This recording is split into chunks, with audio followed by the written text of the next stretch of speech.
রহমানির রহিম। 17 বছরে আমি দলের প্রত্যেকটা প্রোগ্রাম, আন্দোলন, সংগ্রাম, মিছিল, মিটিং প্রত্যেকটাতে আমাকে পুলিশ কখনোই দমাতে পারেনি। আমি প্রতিনিয়ত দলের কাজ করে গেছি।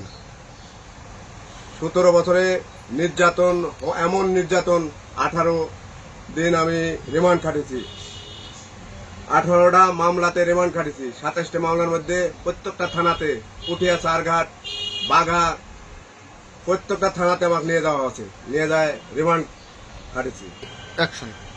কিন্তু 5 তারিখের পরে আমরা তারিখ দেখলাম না, শুনলাম না, তারা এখন এমপি প্রার্থী, তারা এখন বিএনপির বড় বড় জায়গাতে, বড় বড় চেয়ারে।